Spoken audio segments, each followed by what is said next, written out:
এই ধরনের একটি ঘটনার সংবাদ আমরা প্রাপ্তির সাথে সাথেই টাঙ্গাইল থানা পুলিশের একটি টিম, ইন্সপেক্টর ভিক্টর ব্যানার্জির নেতৃত্বে আমাদের নারী পুলিশ সদস্য সহ ঘটনাস্থলে গিয়ে ভিকটিমকে আমরা উদ্ধার করি এবং এই ঘটনার সাথে জড়িত 3 জনকে গ্রেপ্তার করি এবং যে বাসটিতে তারা ছিল এই বাস আমাদের হেফাজতে নেই। এই সংক্রান্তে একটি মামলা রুজু প্রক্রিয়াধীন এবং ভিকটিমকে 22 ধারা জবানবন্দি গ্রহণ সহ মেডিকেল সহ অন্যান্য কার্যক্রম প্রক্রিয়া চলছে। জি, এটা ঘটনাটার সূত্রপাত গত রাত 11:30টার দিকে ঢাকা সাভারের রেডিও কলোনি থেকে তার গন্তব্যে যাওয়ার উদ্দেশ্যে সাভার পরিবহনের একটি বাসে চড়ে এই বাস তাকে তার নির্দিষ্ট গন্তব্যে না নামিয়ে বিভিন্ন জায়গায় ঘুরে ফিরে শেষে টাঙ্গাইল থানার এই আমাদের যেখানে ঘটনাস্থল সেখানে তাকে উদ্ধার করলাম করটিয়া বাইপাসে এখানে নিয়ে আসে।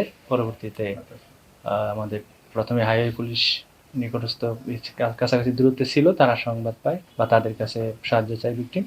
তারপর হাইওয়ে পুলিশ উদ্ধার শেষে আমাদের সংবাদ দিলে আমাদের থানা টিমও গিয়ে আমরা অংশগ্রহণ করি এবং ভিকটিমকে হেফাজতে নিই, আসামিকে হেফাজতে নিই। এই ঘটনার প্রাথমিক সত্যতা পাওয়া গেছে। কলেজ উনি রানিং স্টুডেন্ট না, উনি অনেক আগেই কলেজ থেকে বেরিয়েছে।